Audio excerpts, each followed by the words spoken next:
Breaking news చూస్తున్నాం. ఎన్నికల ప్రచారంలో రైతులకు ఇచ్చిన హామీ మేరకు రైతు రుణమాఫీ చేస్తున్న తెలంగాణ ప్రభుత్వం మూడో విడత రుణమాఫీకి సిద్ధమైంది. స్వాతంత్ర దినోత్సవం సందర్భంగా రాష్ట్ర వ్యాప్తంగా ఉన్న అన్నదాతలకు ప్రభుత్వం శుభవార్త చెప్పింది. ఇప్పటికే తొలి దఫాలో 1,00,000, రెండో దఫాలో 1,50,000 వరకు ఉన్న రుణాలను ప్రభుత్వం మాఫీ చేసింది. ఇక 2 లక్షల వరకు ఉన్న రుణాలను మాఫీ చేయబోతుంది. ఖమ్మం జిల్లా వైరాలో జరిగే బహిరంగ సభలో ముఖ్యమంత్రి రేవంత్ రెడ్డి రుణమాఫీని ప్రారంభిస్తారు. ఆ వెంటనే రైతుల ఖాతాల్లో నిధులు జమ అవుతాయి.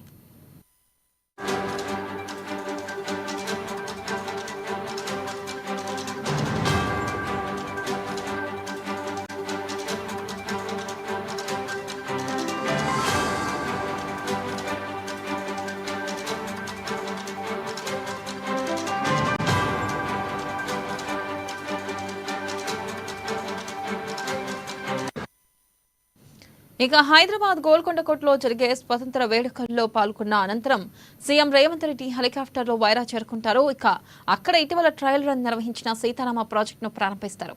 అనంతరం జరిగే బహిరంగ సభలో రైతు రుణమాఫీని ప్రకటిస్తారు.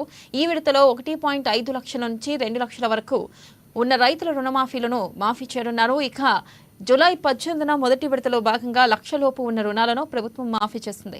అదే నెల 30న 1,50,000 రూపాయల లోపు రుణాలను మాఫీ చేసింది. ఇలా 12 రోజుల వ్యవధిలోనే మొత్తం 17.55 లక్షల మంది రైతులకు 12,000 కోట్లకు పైగా రుణాలను మాఫీ చేయడం తెలంగాణ చరిత్రలోనే ఇది మొదటిసారని ప్రభుత్వం పేర్కొంది.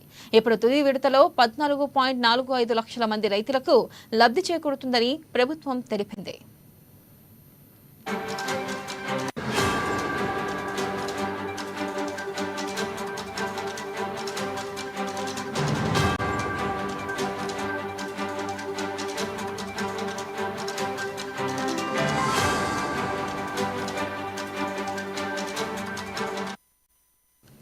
బ్రేకింగ్ న్యూస్ చూస్తున్నాం. ఎన్నికల ప్రచారంలో రైతులకు ఇచ్చిన హామీ మేరకు రైతు రుణమాఫీ చేస్తున్న తెలంగాణ ప్రభుత్వం మూడో విడత రుణమాఫీకి సిద్ధమైంది. స్వాతంత్ర దినోత్సవం సందర్భంగా రాష్ట్ర వ్యాప్తంగా ఉన్న అన్నదాతలకు ప్రభుత్వం శుభవార్త చెప్పింది.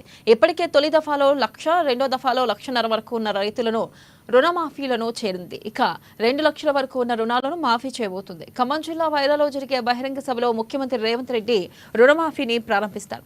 ఆ వెంటనే రైతుల ఖాతాల్లో నిధులు జమ అవుతాయి. ఇక హైదరాబాద్ గోల్కొండ కోటలో జరిగే స్వాతంత్ర వేడుకల్లో పాల్గొన్న అనంతరం సీఎం రేవంత్ రెడ్డి హెలికాప్టర్లో వైరా చేరుకుంటారు. ఇక అక్కడ ఇటీవల ట్రయల్ రన్ నిర్వహించిన సీతారామ ప్రాజెక్టును ప్రారంభిస్తారు. అనంతరం జరిగే బహిరంగ సభలో రైతు రుణమాఫీని ప్రకటిస్తారు. ఈ విడతలో 1,50,000 నుంచి 2 లక్షల వరకు ఉన్న రైతుల రుణాలను మాఫీ చేస్తారు. ఇక జూలై 18న మొదటి విడతలో భాగంగా 1,00,000 లోపు ఉన్న రుణాలను ప్రభుత్వం మాఫీ చేసింది.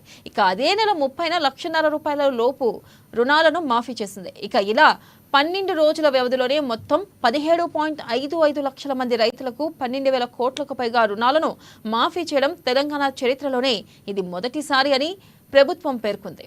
ఇక ఇప్పుడు తొలి విడతలో 14.45 లక్షల మంది రైతులకు లబ్ధి చేకూరుతుందని ప్రభుత్వం తెలిపింది.